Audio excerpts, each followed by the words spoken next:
Baolina kitra ny von'ny fikambanana Conseil indray izy ity miamanatona ny fetin'ny fa 20 ny volana Jona samy manana ny fomba anamariany avy avokoa ny rehetra fa ho an'ny fikambanana Zanakavaratra dia tafiditra ao anatin'izany ny fananana baolina kitra. Isan'ny koa ary ny fifanana izay nikarakarain'izy ireo ka nanasany ireo ekipa maro isan-karazany avy eto amin'ny faritra 67 hektara sy ny manodidina iny. Ankoatra ny fitaizana vatana moa amin'ny alalan'ny izay fanatanjahantena izay dia anisan'ny tanjona ihany koa tamin'ny fikarakarana izao fifanana izao ny firaisan-kina indrindra amin'izao hakatoka ny fankalazana ny fetin'ny fahaleovantena izao. Filarana ny tetin'ny tanàna ny 17 hektara no nentin'ny fikambanana Zanakavaratra nanokatra ny fananana baolina kitra nokarakarainy androany tontolo andro mba ho fankalazana ny fetim-pirenena.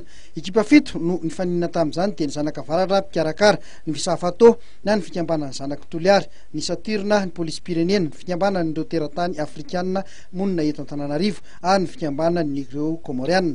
Ankoatra ny fitaizana vatana amin'ny alalan'ny fanatanjahantena dia tanjon'ny mpikarakara ihany koa ny siny ny firaisan-kina ao anatin'ny fahasamihafana raha ny nambara ny filohan'ny Zanakavaratra Papa Soule.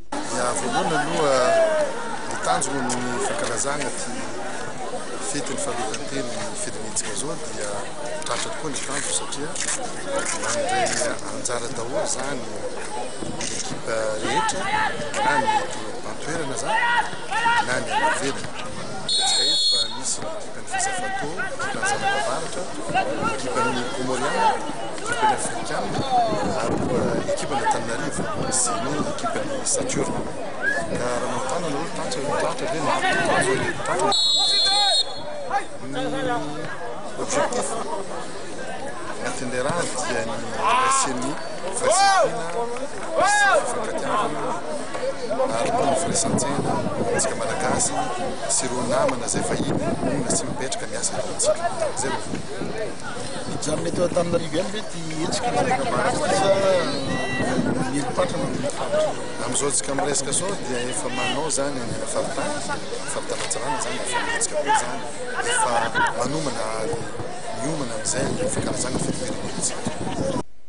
Nozaraina ho vondrona roa moa ireto ekipa 7 ireto ka ny ekipa 2 voalohany isam-bondrona no niatrika ny manasa-dalana.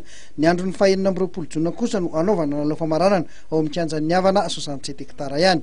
Marina fa tonga nanome voninahitra ny hetsika nikarakarain'ny fikambanana Zanakavaratra ny filoha nasionalin'ny Visafatô Maharanty Jean de Dieu.